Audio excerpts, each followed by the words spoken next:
Glória ao Pai, nesta noite. Senhor, meu Pai, quero te apresentar o teu filho nesta noite, Senhor. Pai, está aqui, Senhor, na tua presença, meu Deus. Pai, que nesta noite, Pai, tu possa usar o teu filho de forma poderosa, Senhor. Meu Pai, que nesta noite tu possa falar conosco nesta noite, Pai. Deus, eu peço nesta noite cada vida que está aqui, Senhor. Meu Pai, que nesta noite, Pai, dá uma boca dele, Senhor, que possa falar, Senhor. Mas que a tua boca nesta noite, Senhor, possa tomar a boca dele, Senhor. Meu Deus, a tua presença nesta noite, Senhor, possa descer sobre a vida dele nesta noite. E a tua igreja nesta noite, Pai, possa ser impactada pelo teu poder nesta noite. É o que nós queremos te pedir, Senhor. E queremos te agradecer por tudo, Pai. Usa o teu filho pela tua misericórdia, em nome de Jesus Cristo. Amém.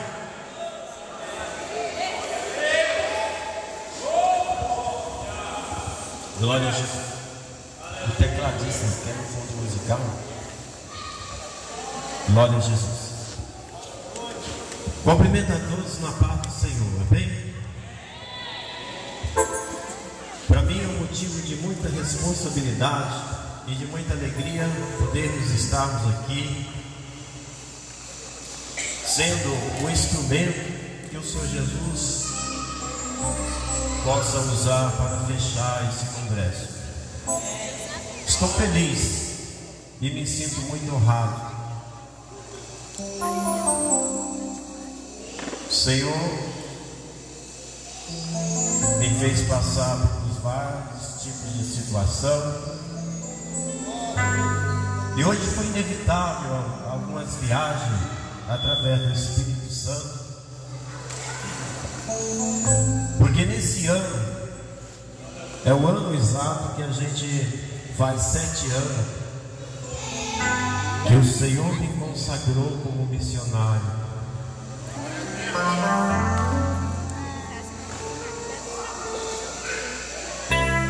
Me lembro que em 2008 foi minha primeira missão para Minas Gerais,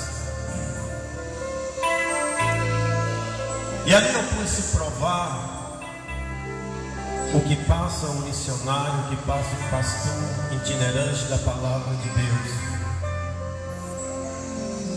É muita responsabilidade.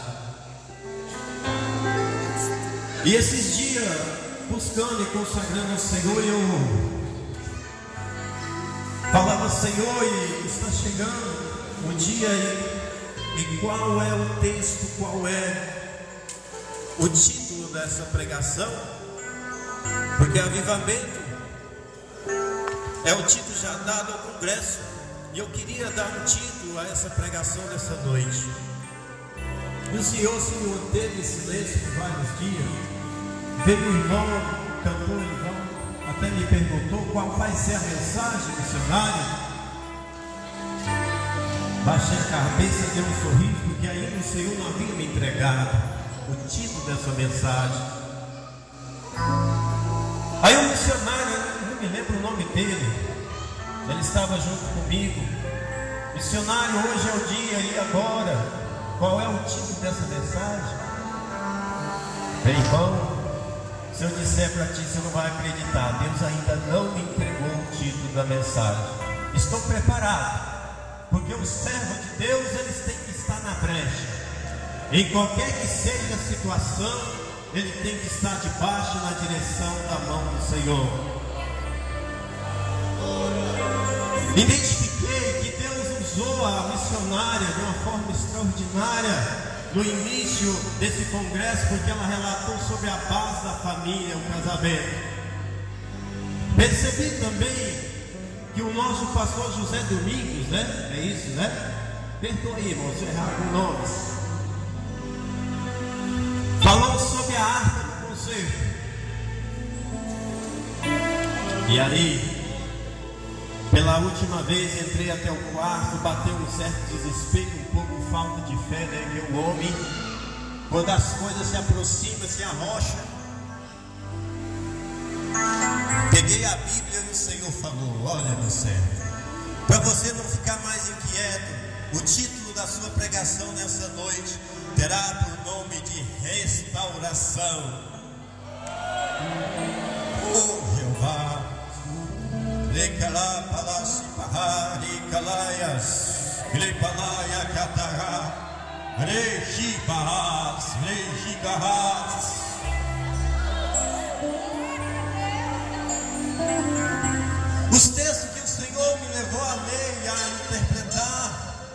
meditar sobre essa mensagem, já estava tudo passado e relido em minha mente. O esposo o Senhor já tinha me entregado, mas faltava o título, aleluia. Mas para a glória de Deus Ele me entregou aí para a igreja que é lavada, remida no sangue do Senhor. Colocamos-nos de pé, vamos ler um versículo no livro de 1 Reis, capítulo de número 18, versículo número 21, aleluia. 1 Reis, capítulo 18, versículo 21. Glória a Deus. Vou esperar para que todos os irmãos encontrem esse versículo. É de suma importância a gente fazer essa leitura junto, aleluia, porque eu vou estar lendo esse versículo e eu gostaria de ouvir a igreja ler novamente esse versículo. Amém? A igreja entendeu, gente? Dá glória a Deus aí. 1 Reis, capítulo 18, versículo 21, que diz assim, eu vou ler, e logo após os irmãos ler também, a igreja lê, amém? Então Elias chegou a todo o povo e disse: até quando cocheai entre dois pensamentos? Se o Senhor é o Deus, siga-o, mas se é Baal, siga-o. Porém o povo não lhe respondeu nada. A igreja pode ler.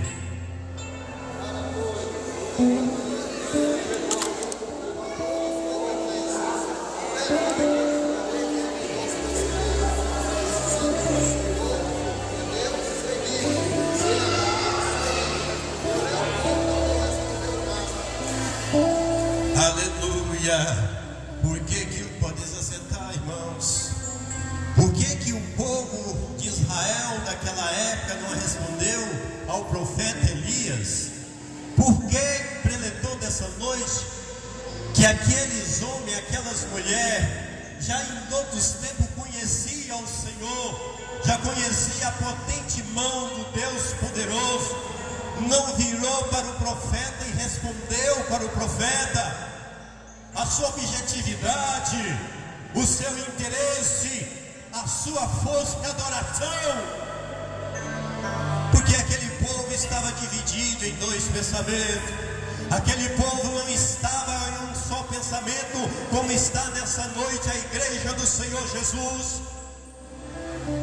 porque aquele povo estava com verdadeiramente muitas dúvidas em seus pensamentos. E Elias, deparado diante de 450 profetas, era necessário que houvesse uma restauração diante da situação negra de mais de 450 profetas que proferiam o nome de Baal. Era necessário que um homem do Senhor tomasse posição e viesse relatar a necessidade da restauração em Israel.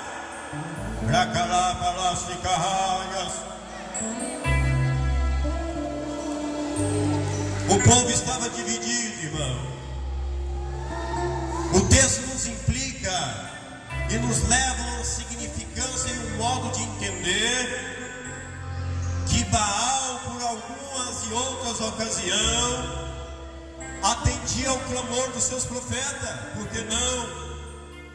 Se eles não atendessem a esse Deus com D minúsculo, não seria necessário lançar o desafio de Elias.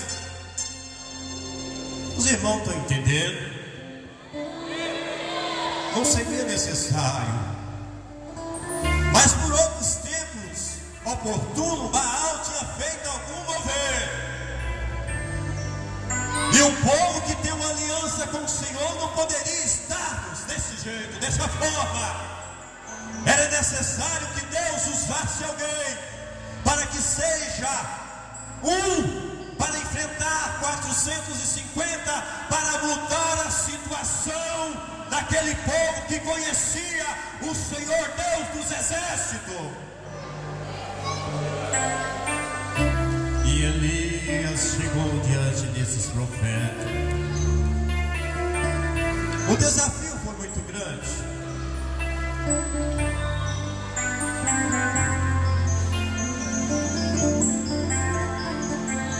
Ao olho natural do ser humano, irmão, isso aí seria perigoso.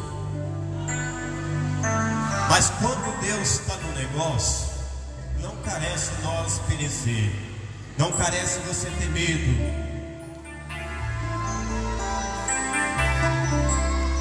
Elias olhou para aqueles profetas e lançou um desafio e falou: olha, eu sei que os seus deuses respondem. Vamos fazer um desafio nessa noite. Vamos fazer um desafio nesse dia. Vamos, pega 2 bezerros aí, sacrifica o seu e eu vou sacrificar para o meu Deus. E por certo que o Deus que responder com fogo, então esse nos dará sobre a nossa vida como o Senhor. E aquele povo achou boa essa conversa. O povo gostou da ideia. Aleluia. O povo de Baal clamou-se o dia todo. Se bateram, se cortaram, clamaram em alta voz. Mas Baal em silêncio. Racalai esse barras. Assim como os anjos do Senhor acampam em volta daquele que o teme e o guarda, os anjos do Senhor também estão aqui à volta desse povo, para guardar e nos livrar continuamente, enquanto nós estivermos sobre a face da terra. Naquele dia, missionário, sabe o que o Senhor falou para Elias? Pode lançar o desafio, meu filho. Não está escrito na Bíblia isso não. Isso é por conta do Espírito Santo nessa noite. Pode lançar o desafio. Baal vai dormir. Baal vai inventar uma história para os seus profetas. Baal vai ter que arrumar uma história cabeluda, porque os anjos meus vai acampar em volta do teu povo. Os anjos meus vai acampar em volta desse povo rebelde. Mas hoje vai haver restauração, Israel.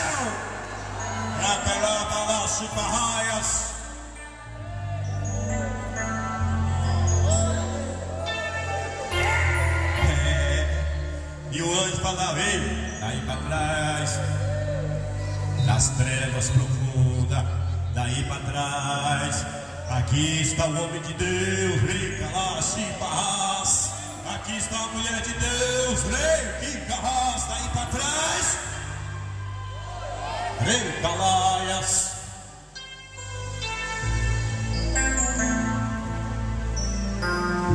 E aqueles demônios terríveis de Baal se manifestavam. Agora daí eu tenho que ir lá, eu tenho que se manifestar, porque eu sempre se manifestei com esses 450 profetas. E o Senhor, através dos anjos, bradava: para trás, Satanás, aqui você não manifesta mais. Rei Calaias, quantas vezes que você e eu não viu aos olhos nus, mas o Senhor botou para trás o inimigo que tentava te ceifar. Quantas vezes o Senhor repreendeu o inimigo nas nossas vidas. Acalabalaias.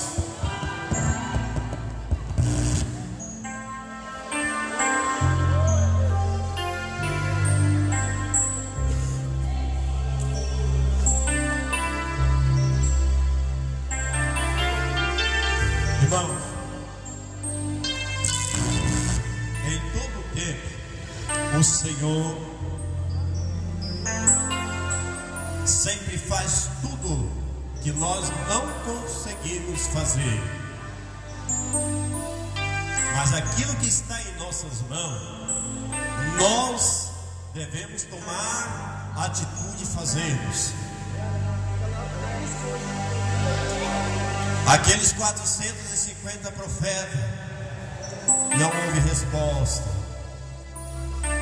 Elias fez somente uma oração. Fala: Senhor, Mostra que o Senhor é o Deus do eternamente, o Senhor é o Deus da aliança, e que o Senhor está nesse negócio aqui, ó. Manifesta, Senhor, manifesta com fogo, manifesta com fogo neste lugar, Senhor. Ei, calaias.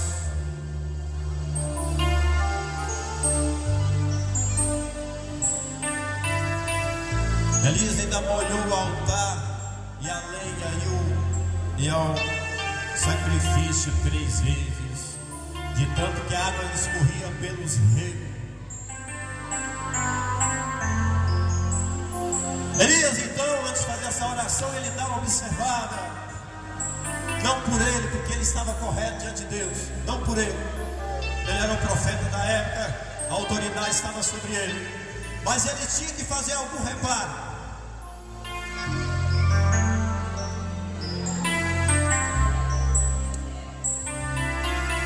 Pelo povo de Israel, a Bíblia relata que ele chega até o altar. Havia muitas coisas bagunçadas nesse altar. Havia muitas oportunidades para ser corrigidas. Havia muitas apostasia nesse altar. Havia muita fraqueza. Havia muita demagogia. Havia muita vaidade. Havia muitos espíritos ali naquele altar que representava o povo de Israel. Então ele pega as 12 pedras representando a cada tribo de Israel e dá uma ajeitada no altar para se restaurar, para fazer uma restauração, para restaurar uma aliança que aquele povo mesmo quebrou. E aí ele grita: Senhor, desce fogo do céu, e o fogo desceu, queimou o holocausto, queimou também a lenha, queimou o bezerro, queimou, lambeu até as águas. Antes que ocorresse mais uma outra oportunidade, ele pega os 450 profetas, leva até a beira do rio e mata todos. Esse é o qual estou dizendo: aquilo que o Senhor possa fazer, Ele vai fazer por você, mas tem algo que é você que tem que fazer. Muitas pessoas querem suas vidas restauradas, quer ter uma vida correta diante de Deus, e começa a fazer campanha, vai até o preletor, vai até a pastora, vai até a missionária, vai até os pastores, ouve notícias de quem ora, Deus liberta, vai atrás dele, chega até lá, recebe a bênção, porque Deus é misericordioso. Mas ele não mata os profetas de Baal.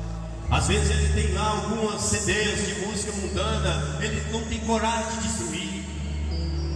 Às vezes ele tem lá algumas revistas de pornografia, ele esconde no fundo do baú, mas no rato e joga fora. Às vezes ele tem um CD lá que é indecente. Ele não mata o profeta de Baal, ele deixa viver, ele dá oportunidade. Ele está fazendo igual Saul com os amalequitas. Ele está fazendo igual Saul com Agag. Foi necessário que Samuel pegasse Agag e sacrificasse, picasse pedaço, porque Saul estava desobediente e não dava fim.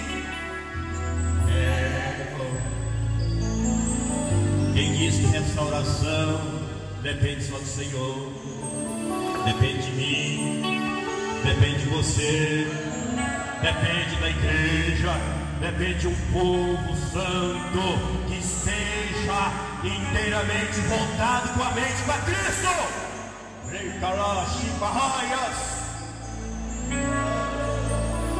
Mate esse Agag que está aí tentando a suscitar outro inimigo contra você. Mata esses profetas malequitas, mata esses profetas de Baal, para que ele não venha levantar novamente, e agora com uma situação mais forte, como haverá restauração permanente.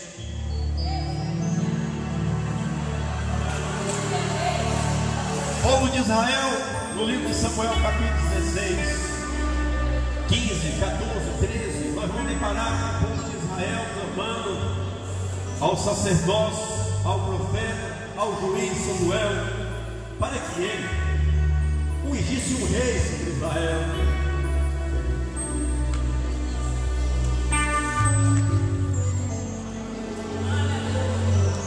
E ali ele foi muito preocupado, porque não era essa a vontade do Senhor. Mas enquanto eles olharam pelas outras nações, lá o povo tinha rei, e o povo de Israel não havia rei naquela época, e eles intensificaram a petição para que Samuel ungisse alguém.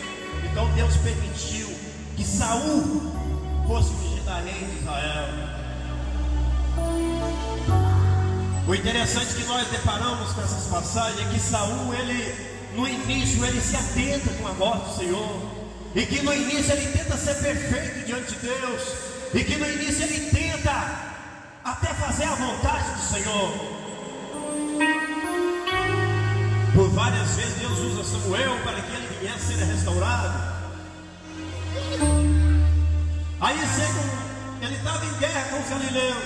Samuel falou: olha, ao final de 7 dias, ô Saul, virei eu aqui sacrificar para que teu povo vá em guerra, seu soldado vá em guerra, e para que ganhe essa batalha. Desceu 6 dias, 7 dias, já está no final do dia do 7º, e nada de aparecer o profeta Samuel. Os soldados dispersaram, afastaram um pouco de Saul, e ele bateu a preocupação, ficou preocupado, resolveu a sacrificar ao Senhor, tocar a mão naquilo que não era da alçada dele. Tem muitos crentes, irmão, fazendo o mesmo de Saul. Você tem o seu pastor, você tem seu líder, deixa ele exercer aquilo que o Senhor colocou nas suas vidas. E Saul partiu e sacrificou o Senhor. O interessante é que lá no capítulo 14 de 1 Samuel, lá está escrito que naquele dia poderia ser estabelecido o reinado de Saul para sempre. Agora, igreja, começa a imaginar aquele cego de Jericó, do capítulo de número 18 de Lucas, versículo 38, aonde ali aquele cego de Jericó fala: Jesus, filho de Davi, tem de misericórdia de mim. De repente, aquele dia lá, poderia aquele cego de Jericó gritar: Jesus, filho de Saul. Olha aí, olha a precipitação que dá. Saul poderia ser estabelecido o reinado dele para todos sempre.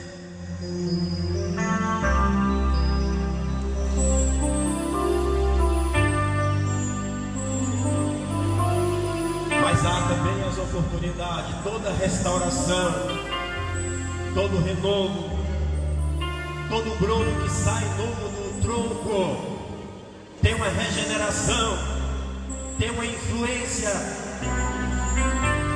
tem uma forma de trabalho, tem uma oportunidade. O que o Senhor quer dizer nessa noite, que em toda restauração o Senhor sempre deu as oportunidades das pessoas recomeçar o teu ministério, recomeçar a sua vida espiritual, recomeçar o seu casamento, recomeçar a sua vida estudantil, recomeçar aquilo que você falhou, recomeçar aquilo que o inimigo tirou de ti. Toda restauração tem um princípio de um começo. Na restauração de Israel novamente, na fraqueza ali de Saul, surgiu uma oportunidade. E o servo de Deus, por mais que seja o menor da casa, ele tem que sempre estar na posição, ele sempre tem que aguardar sem atropelar a sua oportunidade. E Davi era um homem trabalhador, era um homem que preocupava pelas ordens maiores que era do teu pai Jessé. Vendo seus 7 irmãos na tua casa, e ele sendo o 8º, poderia ser desobediente, não querer ir parar. para o campo para olhar as ovelhas do Senhor, mas ele era obediente ao teu pai. A obediência às vezes começa dentro do lar. As bênçãos às vezes começam na nossa obediência aos nossos pais. Ele não se preocupava com seus irmãos que ficavam em casa, se trabalhavam ou não. O seu pai Jessé deu essa grande tarefa para que ele viesse olhar as ovelhas. E ele foi olhar, ele teve várias experiências. Se Deus chamar você para olhar a ovelha, irmão, tu olha. Você vai entender qual é o gemido da ovelha, qual é a dor que a ovelha está sentindo. Você vai falar assim: essa ovelha agora ela está com frio, porque eu tirei muita lã. Depois você vai escutar a ovelha gemer e você vai dizer: agora ela está com dor. Porque Deus chamou você para cuidar das ovelhas. Porque o teu Pai Celestial candidatou a cuidar de ovelhas. E você tem que ser submisso ao Pai Celestial. E Davi foi submisso a seu pai, e com isso agradou o Pai Celestial. Samuel sai às pressas e vai até a casa de Jessé. Chegando até a casa de Jessé, uma coisa que era notória era a temência a um profeta. Não quero ser crítico, mas quando chega um profeta na nossa cidade, tanto faz, tanto fez. Muitas vezes nós fazemos assim, não é necessariamente, mas quase assim. O bom seria, irmão, se nós recebêssemos com festa, com júbilo, como os apóstolos recebiam os seus enviados das missões. E ali Jessé recebe Samuel todo trêmulo, todo com medo, todo temente ao Senhor, e faz a pergunta: viesse em paz? E Samuel: em paz eu vim sacrificar ao Senhor.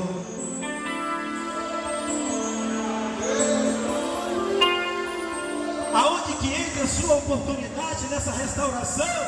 O reinado de Israel havia ruído, porque Saul não era obediente ao ponto necessário do Senhor, a ponto do Senhor falar: Samuel, por que você ainda peleja com esse homem? Samuel, por que você está dando oportunidade para esse homem, a quem eu já rejeitei? Vai buscar alguém que dá valor à obra minha, Samuel. E o Senhor nessa noite está chamando alguém que dá valor à obra dele.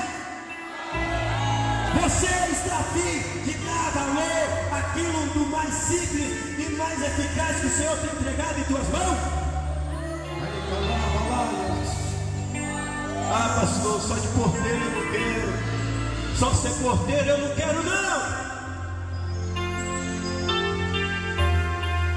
Ser porteiro é um cargo muito pequeno. Irmão, se Deus assim o chamar, diga somente amém. Aleluia.